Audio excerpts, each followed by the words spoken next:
Yasi Pressman, Ma Salvador at Corina Sanchez kasama na sa ABS-CBN Christmas Station ID.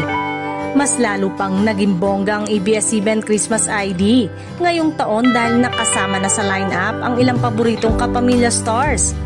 Yasi Pressman, Ma Salvador at Corina Sanchez. Matagal nang hinahanap ng mga fans na makita ang muli si Yasi sa Christmas ID. Kilala siya sa kanyang masigla at positibong aura. At ngayon, nakasama na siya sa music video. Ramdam agad ng mga manonood ang festive energy na hatid niya. Isa siyang perfect fit sa temang nagdidiin sa pagmamahal at pagkakaisa ng pamilya. Hindi rin nagpahuli si Ma Salvador na kilala sa kanyang talent sa pagsasayaw at pagdadala ng karisma sa screen. Sa kanyang eksena sa Christmas Station ID, kitang-kita ang husay at dedikasyon niya na nagdagdag ng dinamismo at kasiyahan sa kabuuan ng production. Isa rin sa pinakaabangan ng marami ay ang pagbabalik ni Corina Sanchez sa kanyang Christmas Station ID.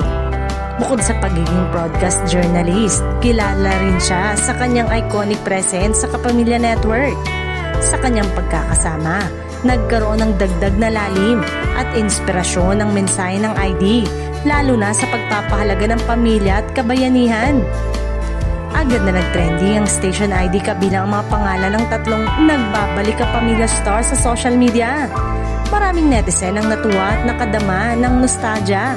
Lalo't isa sa pinakaabangan ng publiko ang bawat Christmas Station ID ng ABS-CBN.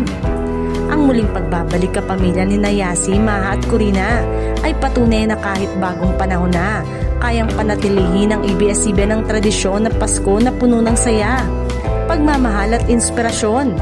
Sa bagong music video, makikita ang iba't ibang kapamilya stars at ordinaryong Pilipino na nagdiriwang ng Pasko nang sama-sama. Nagbubukas ng bagong kabanata ng kapamilya Christmas spirit.